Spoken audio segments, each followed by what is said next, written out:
அறிந்து அக்னியிட்டார் என்று எளி சிரம் அறிந்து எரியில் இட்டனன் நன்றருள் நாதனும் நான்முகக் கடவுளாய் தந்தரி துணையுடன் தாவதர் சூழவே பொன்றிகள் அன்ன புறவியின் வந்தான். அப்படி அக்னியிலே இடுவதைக் கண்டு சிவபெருமான் தோன்றினார். எப்படி வந்தார்னா பிரம்மாவா வந்தார், பிரம்மனாக வந்தார். அன்னப்பறவை மீது பிரம்மனாக சரஸ்வதியோடு வந்தார். அன்பனே நில் அப்படின்னார். அப்போது அவருடைய சிரங்கள் வந்து கூடின. நல்ல நான்முகன் சேடன் அன்பினை வல்லவாறு அறிந்து அருஷைய எண்ணியே ஒல்லையில் முன்பு போல் உயிர் வர பண்ணினான். பாதி ஜீவன் போயிருந்து அப்போது தேகம் உண்டாகும்படியா செய்தார் சுவாமி, உயிர் உண்டாகும்படியா செய்தார். அவன் முன்பு போல எழுந்தார். நல்ல சேடனும் நன்றென போற்றினான் என்று வணங்கினார். பிரம்மாவுக்கு உண்டான வணக்கத்தை தெரிவித்தார். பிரம்மாவுக்கு உண்டான வணக்கத்தை தெரிவித்தார். இந்த இடத்துல நல்லா நம்ம இந்த வணக்கம் பிரம்மாவுக்கு, இந்த வணக்கம் சிவனுக்கு. இந்த வணக்கம் சிவனுக்கே உரியது. இந்த சிரசுக்கு மேலே வணங்கினா அது மகாதேவருக்கு மட்டும்தான். மற்ற தேவர்களை இப்படி கும்பிடலாம், குருவை இப்படி கும்பிடலாம். அதனாலே அப்படி வணங்கினார். வணங்குகிற போது போற்றிடு சேடனை பூமன் நோக்கியே ஆற்றிடு தவங்கண்டு அகமுக மகிழ்ந்தேன். அன்பனே, நீ செய்கிற தவத்தை கண்டு மகிழ்ச்சி அடைந்தேன் அப்படின்னார். சாற்றிடு வித்தை தகுமுத்தி போகம் ஏற்றிடு சித்தி உனக்கு எது வேண்டும் அப்படின்னார். உனக்கு என்ன வரம் வேண்டும் நான் தருகிறேன் அப்படின்னார். பிரம்மா நிறைய பேருக்கு வரம் கொடுத்துருக்கிறார். பிரம்மா பல பேருக்கு வரம் கொடுத்துருக்கிறார். முனிவர்களுக்கு, அசுரர்களுக்கு நிறைய வரம் கொடுத்துருக்கிறார் பிரம்மா. அப்படி அந்த நான் உனக்கு வரம் கொடுக்கலான்னு வந்திருக்கேன். முக்தி தரட்டுமா, வித்தை தரட்டுமா, அட்டமா சித்திகள் தரட்டுமா, அல்லது இந்திர போகம் முதலான போகங்களை தரட்டுமா, என்ன வேணும் கேள் அப்படின்னா பிரம்மா.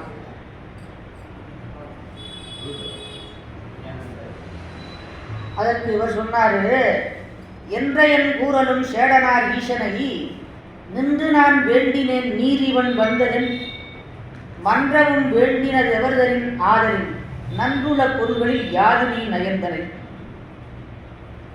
சித்தியும் வித்தையும் தேவர் போகமும். இவர் கேட்டார், பிரம்மா கேட்டாரு, உனக்கு என்ன வேணும்னு கேட்டாரு.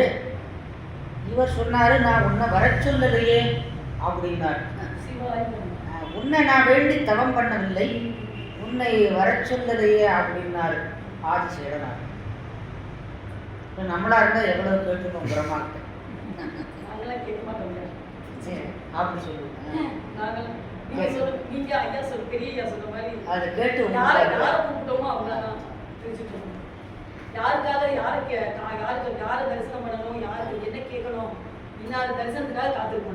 கொள்ளேன் புரந்தரன் மால் அயன் வாழ் நல்லேன் எனது அடியாரோடல்லால் நரகம் குயிலும் எள்ளேன் திருவருளாக இருக்கப்பெரிய இறைவா உள்ளேன் பிறதையும் உன்னை இல்லாது. அப்படி நான் உன்னை வர சொல்லலையேன்ட்டார். அப்படி சொன்ன உடனே பிரம்மா சொன்னார், அடையா அது யார் என்ன கொடுத்தா உனக்கு என்ன, யார் வரம் கொடுத்தா என்ன, சிவபெருமானே கொடுக்குறாரு, நான் கொடுக்குறாரு என்ன இருக்குது அப்படின்னாரு பிரம்மா. வரம் கொடுக்கறது யார் கொடுத்தா என்னப்பா.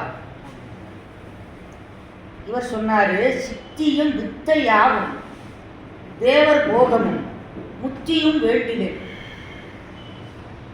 அந்த கோயில் புராணத்தில் அவர் பாடுகிறார், முத்தியும் முடிவில்லாத போகமும், முத்தியும் முடிவில்லாத போகமும் நாலிரண்டாம் வித்தையும் செய்வதன் நாலிரண்டாம் வித்தையும் செய்வது என் அத்தனன்று எவர்க்கும் நல்கும் ஆனந்த நிறுத்தங்கானும் பித்துமே விட்டதென்று பேசினான் ஏசிடாதான்.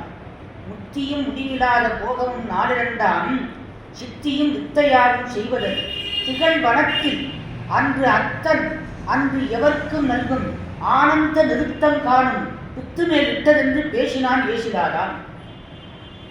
முத்தினாலே என்ன லாபம் அப்படின்னு இப்படி சொல்லி கேட்டதே இல்லை பிரமா. அது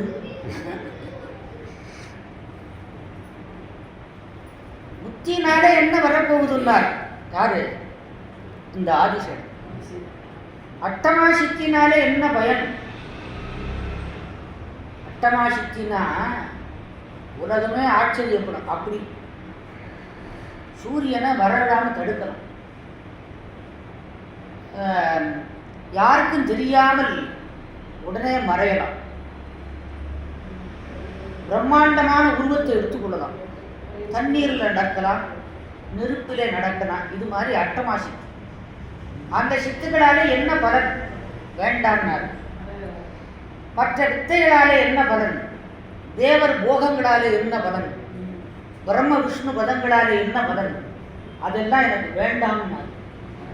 அப்படி வேண்டான்னு சொன்ன உடனே மத்தனே நீ தவம் மற்ற எதற்கு இயற்றினை உத்தரன் சொல்லன சேடன் உரைத்திரு. அப்படின்னா எதுக்கு நீ தவம் பண்ணுகிறாய் அப்படின்னு கேட்டார். பிரம்மா கேட்டார், அப்படின்னா தவம் எதற்காக பண்ற இவ்வளவு சிரமப்பட்டு? வேதநாயகன் தாருக வனத்தினில் சீதரன் காண செய்த நாடகம் பேதையன் காண பெரும் தித்து ஆயினேன் காதல் வேறு ஒன்றில்லை கமலனே என்றான். கமலனே, தார்கவனத்திலே வேதநாயகனாயிருக்கிற பரமேஸ்வரன் தாண்டவம் செய்தான். அந்த ஆனந்த தாண்டவத்தை பார்ப்பதற்காக நான் தவம் பண்ணுகிறேன் என்று சொன்னான் இந்த ஆதிசேனர். பிரம்மா கேட்டார், ரொம்ப அருமையா இருக்குதுப்பா, ரொம்ப அருமையா இருக்கு. நான் கூட வேற எதுக்கோ தவம் பண்றேன்னு நினைச்சேன், ஆனா நீ இவ்வளவு ஒரு அறியாமையில் இருக்கிறாயே அப்படின்னார் பிரம்மா. என்ன காரணம் என்றால், சிவபெருமான் வருவதாவது அவர் ஆனந்த தாண்டவம் உனக்கு ஆடிக்கொண்டிருப்பாரா? அவர் வர்றதே பெருசு. ஏற்பட்ட முனிவராக இருந்தாலும் வருவார், ஒரு 2 வினாடி காட்சி தருவார், உடனே புறப்பு போயிடுவார். உனக்கு ஆனந்த தாண்டவம் ஆடுகிறாரா? நடக்காத காரியம், இது விட்டு அப்படின்னு இந்த முயற்சியை விட்டு விடு. ஆகாத வேலைக்கு அச்சக்கரையை வாங்குறிய. அட அட அட, உனக்கு இவ்வளவு வயசாகி போய் இன்னும் உனக்கு அந்த ஆசை விடலையே, இதெல்லாம் விட்டுருப்பா அப்படின்னா. தேன்மொழி பங்கினன் தேவர்க்கு அரியவன் வான்மதி வேண்டிய மழலை ஓர்ந்துள்ளாய். குழந்தையானது நிலாவை கேட்டு அழும், இந்த நிலாவை பிடிச்சு கொடுங்க. அது முடியுமா? நடக்க. அது மாதிரி நீ நடக்காத காரியத்துக்கு நீ ஆசைப்படுகிறாய். உதாரணம் பாருங்க, சந்திரனை வேண்டி அழுகிற குழந்தைய போல தாண்டவத்தை நீ வேண்டி அழுகிறாய். தேன்மொழி பங்கினன் தேவர்க்கு அரியவன் காணிடை ஆடியது ஆர் சொல்ல ஆடினான்? அவனா ஆடினால்தானே தவிர நாம சொல்லி அவன் ஆட மாட்டான். ஏன்னா அவன் சுதந்திரம், நாம சொல்லி அவன் ஆட மாட்டான். அப்படியே அவன் ஆடமாட்டான். அது மேலே ஆடினாலும் அவ்வளவு நேரம்லாம் ஆட மாட்டான், ஒரு வினாடி, அவ்வளவுதான், ஒரு வினாடி. சரி, ஆறாலும் காண்டற்கு அரிய பெரியவன் வாரான் வெளியில். அவன் வெளியில வரமாட்டான். சில சாமியெல்லாம் சாம்பிராணி தூக்கம் போட்டால் வந்துடும், வெளியில ஆட்டமா ஆடும். சின்ன சாமியெல்லாம் அப்படி வந்துடும். நம்ம சுவாமி அப்படி வர்றதில்லை. வாரான் வெளியில் வந்துனக்கு ஆகும் தேரா மதியினை முடிந்திடா செயலுக்கு வந்து உனக்கு ஆடுமோ. தேரா மதியினை முடிந்திடா செயலுக்கு ஆறா ஆசை வைத்து அவதி உற்றனை. முடியாத ஒரு செயலுக்கு ரொம்ப ஆசைப்படுகிறார். அடுக்கு மொழியினை அமரன் கூறலும் கடுக்கும் மொழியினை அமரன் கூறலும். இது ரொம்ப கடுமையான வார்த்தை இது. சுவாமி வரமாட்டார், அவர் உனக்காக ஆட மாட்டார் அப்படின்னு சொன்னது இவருக்கு ரொம்ப வருத்தம் உடையதாக போச்சு. கடுக்கும் மொழியினை கமரன் கூறலும் நடிக்கும் தொழிலுடை நாதன் அவனை கொடுக்கும் குணமுடை கொண்டல் அவனை கொடுக்க மாட்டான் என்பது குறை. இவர் சொன்னாரு, அவன் தொழிலே நடிக்கிற தொழில் தான். யாரு? சுவாமியினுடைய தொழிலே நடிக்கிறது. கொடுக்கின்ற குணத்தை உடைய கொண்டல் அவன். அவனுடைய குணம் என்ன தெரியுமா? கொடுப்பதுதான் அவனுடைய குணம். அவரை போல யாரு கொடுக்க முடியும்? சிவபெருமான போல அள்ளி தருகின்றவர் யார்? பொன்னும் மெய்ப்பொருளும் தருவானை, போகமும் துருவும் உணர்ப்பானை, பின்னையன் பிழையை பொறுப்பானை, பிழையலாம் தவிர பணிப்பான், இன்ன தன்மையன் எந்தறி உண்ணா எம்மானை எளிவந்த விரானை, அன்ன மைவும் வயற்படனத்து அணி ஆரூரான. அதனால இருந்து இறந்து கொள் நெஞ்சே எல்லாம் தருங்கான் மாணிக்கவாசகர். அவன் எல்லாம் கொடுப்பான். வேண்டத்தக்க தறிவோனி வேண்ட முழுதும் தரும். கற்பகத்தினை கனகமால் வரை காமகோபனை கண்ணுதலானை. அவன் கற்பக விருட்சம். கற்பக விருட்சத்துக்கு முன்னால போய் நின்னா என்ன நினைக்கிறோமோ அதை கொடுத்துரும். கற்பக விருட்சம். சுவாமியோ கற்பக விருட்சம் போன்றவர். சுந்தரர் பாடுறார், கற்பகத்தினை கனகமால் வரையை காமகோபனை கண்ணுதலானை சொற்பதப் பொருள் இருளறுத்தருளும் தூய சோதியை வெண்ணை நல்லூரில் அற்புதப்பட ஆவணங்காட்டி அடியனா என்னை ஆளது கொண்ட நற்பதத்தினை அமுதை நல்லாரனை அமுதை நாயினேன் மறந்து எண்ணினைக்கேனே. நற்பதத்தினை நல்லாரனை அமுதை நாயினேன் மறந்து எண்ணினைக்கேனே.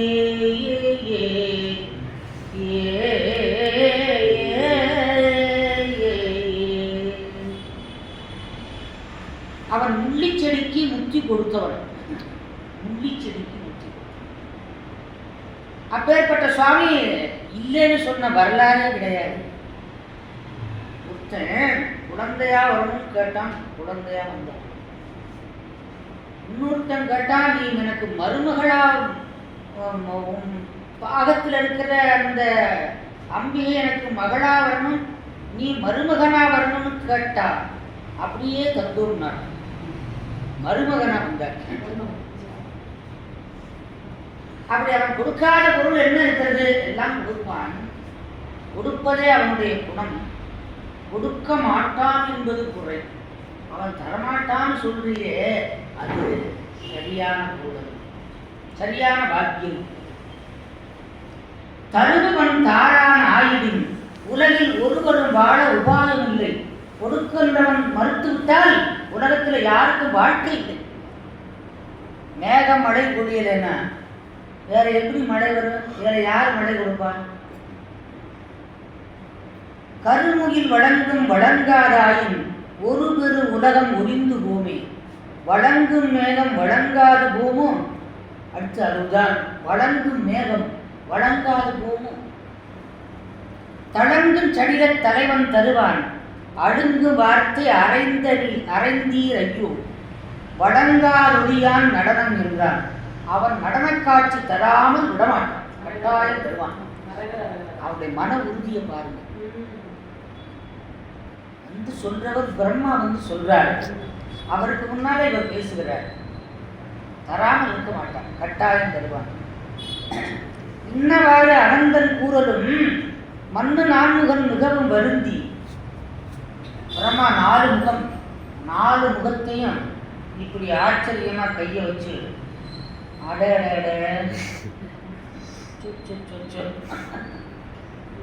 தன்னுடைய வருத்தத்தை தெரிவிச்சார்.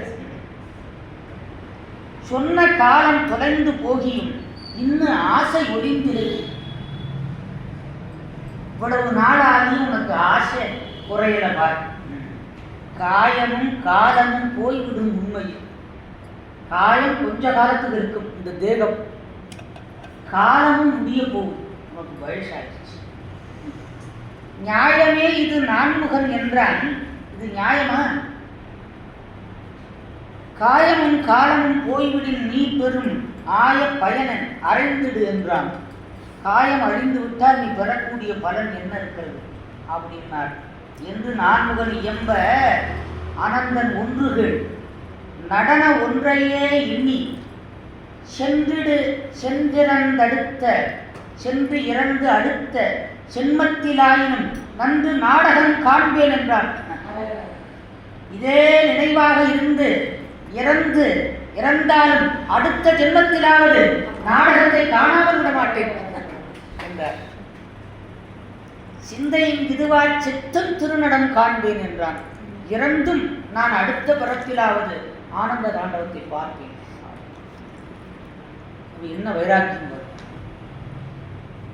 அங்கே பார்வதிக்கு முன்னால போய் கௌரி பார்வதிக்கு முன்னால போய் வயோதிகரா சிவபெருமான் போறார்.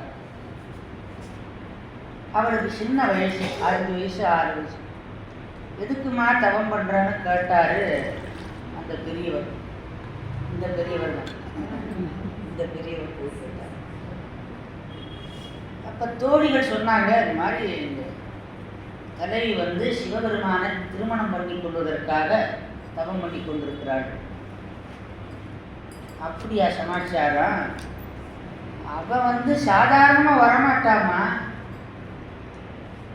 அவன் 33 கோடி தேவர்களுக்கு அரியவன் புற்றுமாய் மரமாய் புனல் காரே உண்டியாய் மற்ற அண்ட வாணரும் பிறரும் பற்றி யாரு நின் மலரடி காணார் அப்படிங்கிற மாதிரி அவனை காண்பதற்கே பல கோடி யுகம் தவம் பண்ணுகின்ற முனிவர்கள் எத்தனையோ. அப்படி இருக்க நீ தவம் பண்ணி அவனை பார்த்துட முடியுமா? அப்படியே அவன் வந்தாலும் உன்னை கல்யாணம் பண்ணிக்க போறானா? நடக்காத காரியமா அப்படின்னாரு. இல்லை நான் இது முடியாது, இந்த காரியம் ஆகலைன்னாலும் நான் தவத்தை விடமாட்டேன் அப்படின்னா. அந்த தவத்தை விடமாட்டேன். விடுவன் எண்ணினும் இன்னும் அரிய நோன்பு